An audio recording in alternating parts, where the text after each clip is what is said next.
Good day, everyone. My name is Bainat M. Abdul Nasser. I am the Group 6 reporters. So, my topic is all about disputes and disagreements. So, ano ba ang pagkakaintindi natin ng isang dispute and disagreement? So, ito ay isang mga nakakainis sa trabaho at hindi pagkakasundo ng mga manggagawa at empleyado. So, disagreement in the workplace are inevitable as both workers and employers bring with them their different and oftentimes conflicting expectation, interests, values, and attitude to the workplace.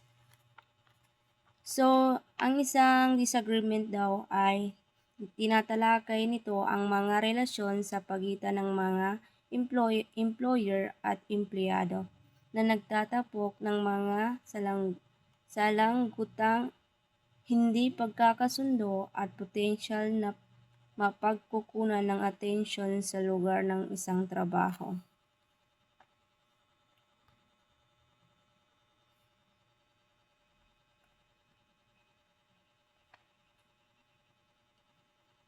Case of dispute.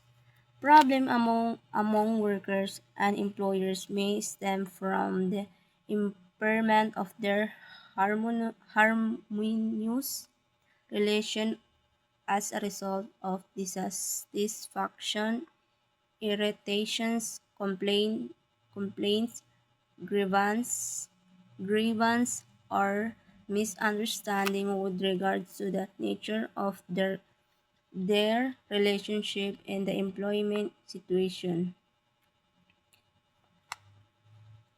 So, ang cases dito ng isang employer at saka empleyado is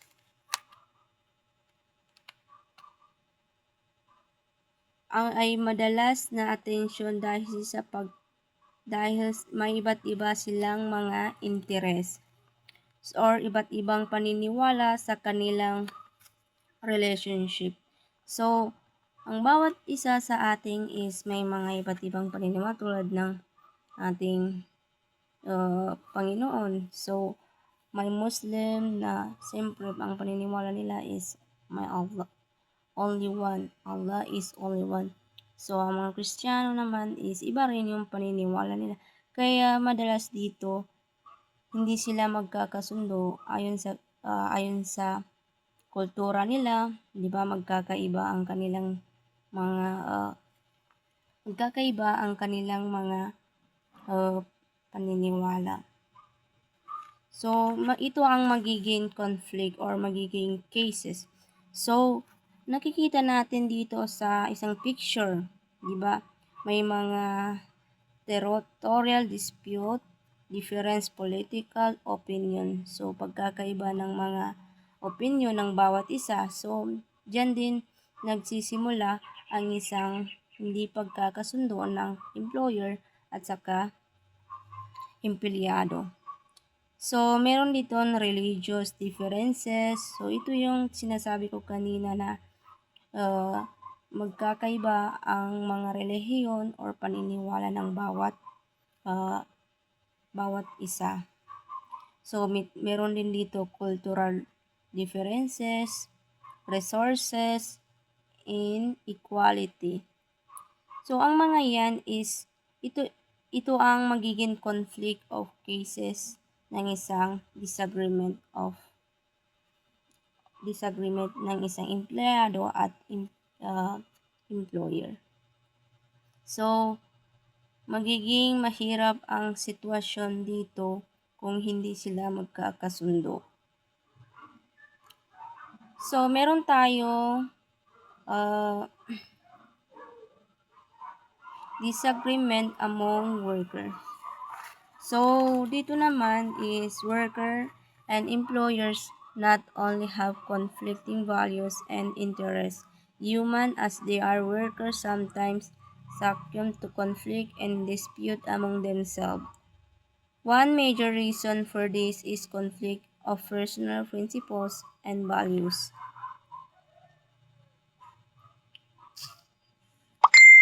So, dito naman ay ang hindi pagkakasundo ng mga empleyado at employer ay isang malaking sitwasyon na hindi nila pagkakasundo dahil ang bawat isa is may mga interes na may sariling opinyon.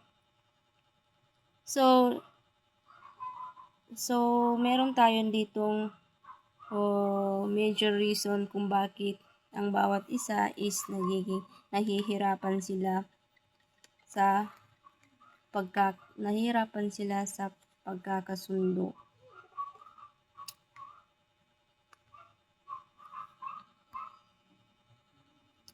So, meron tayo ditong 10 of disagreement.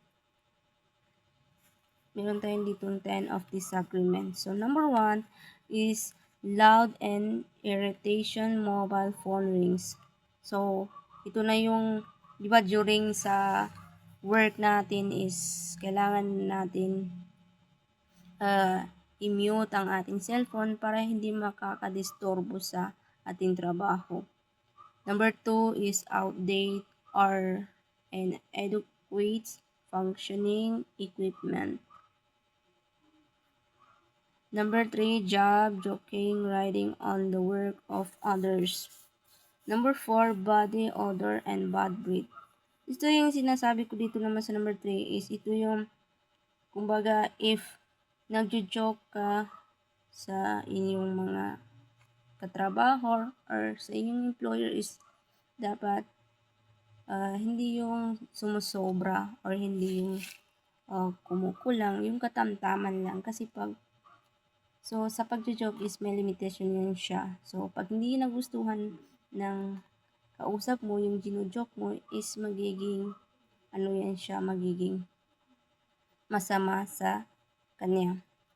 So, number 4 is body odor and bad breath. Ito yung, siguro, dito kailangan magiging maalaga ka sa sarili mo, magiging, kumbaga magiging malinis ka. Hindi lang dapat sa pangangatawan mo, kundi pati sa iyong bunga. Kasi pag naamoy ng amo mo yung bad breath mo is magiging disappoint yun siya. Number 5, college who do not change an empty toilet roll. So, dito naman yung about sa toilet is dapat maging malinis din sila doon. Yan din ang mga dahilan na hindi pagkakasundo ng isang employer at saka empleyado. Number 6, colleagues who arrive late and leave early. So, ito naman yung palaging nalilate, di ba? So, mapapagalitan ka dito.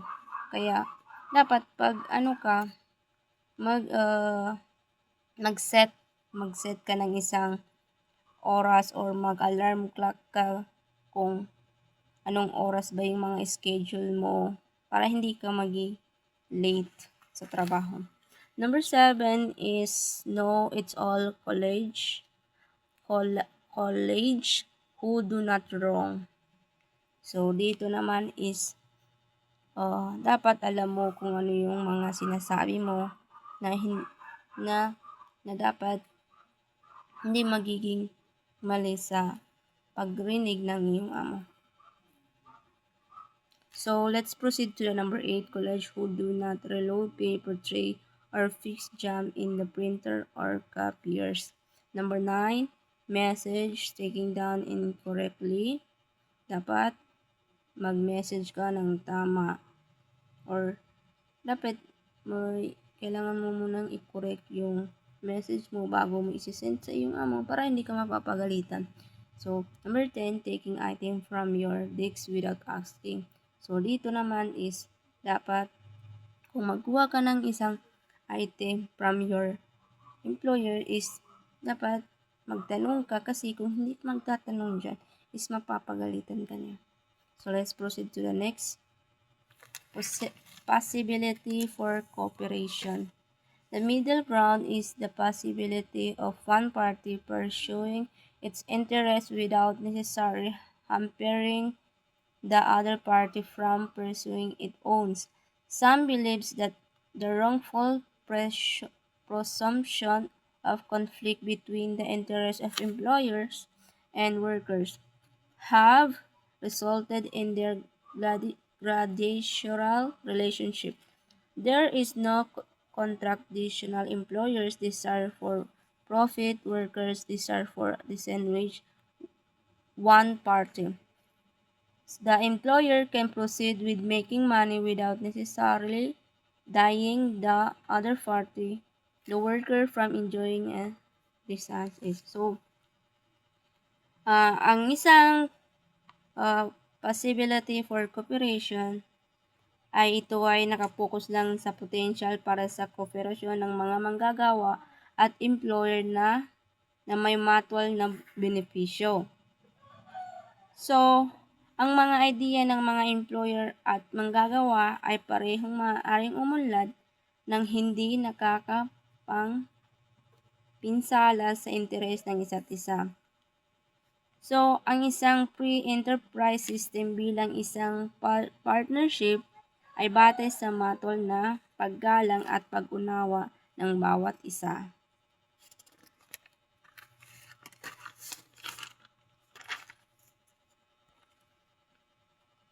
So, sa madaling salita is ang disagreement at dispute disagreement is tinutuklas ng mga komplikadong relasyon sa pagitan ng mga employer at paggawa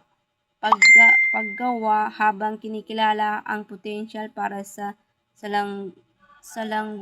salanggutan at hindi pagkakasundo, binibigyan diin din nila ang posibilidad at pangangailangan ng kooperasyon para sa kaunlaran at isang maayos na kapaligiran at sa trabaho.